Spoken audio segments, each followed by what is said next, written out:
Shalom and welcome to 2 Minutes of Torah. This year is entitled Har Habayit 150, Halachot of Beracha in a Mikva.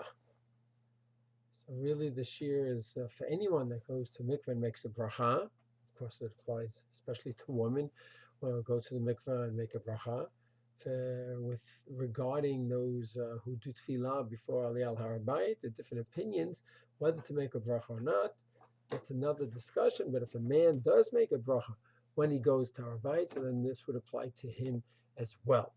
There's a lot of factors involved in making a bracha when one goes to mikvah.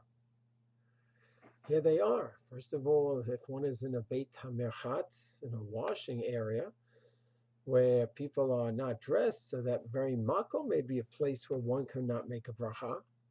Another factor is one is undressed, and if a person is undressed, they can't make a bracha. When one is undressed, so a person is without any clothing in the water and wants to make a bracha, so the erva is exposed, so it would seem. That's another issue.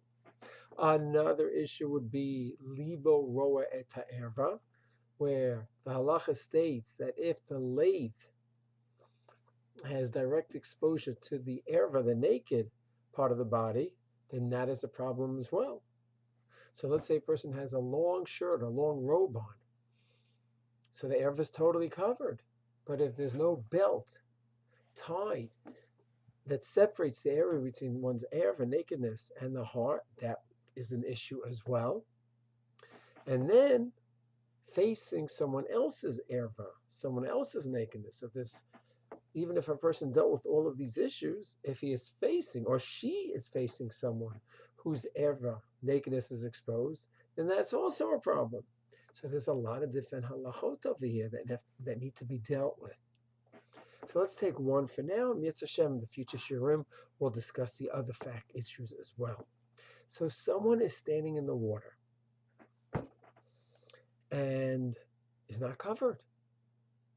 Is the water a covering for one's erva? So this actually is in several places in the Shulchan Aruch. This is in Or Chaim Siman Ayin Daled, and this is in Yoredeya Reish.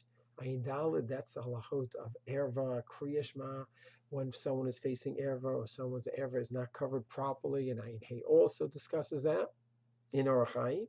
And then in Reish, in Yoredeya, that's where the halachot are discussed regarding a woman going to the mikvah. So there's a big taz on the Shulchan Aruch there, discussing the halacha of water, and what if one is in clear water, so the nakedness is not really covered, or halachically is it?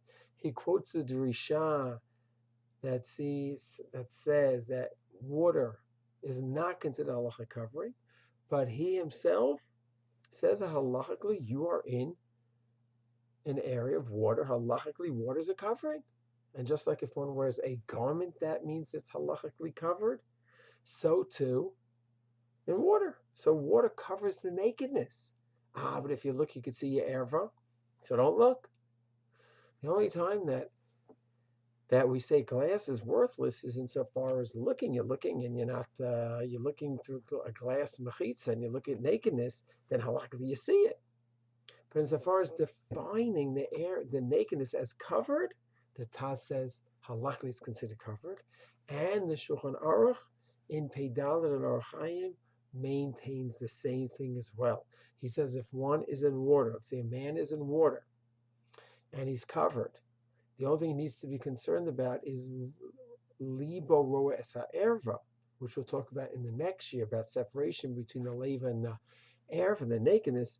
But he says, as far as the water is concerned, that is fine. So that's chiddush number one, is that water, even if it's clear, a person is in the water, halachically his erva is covered.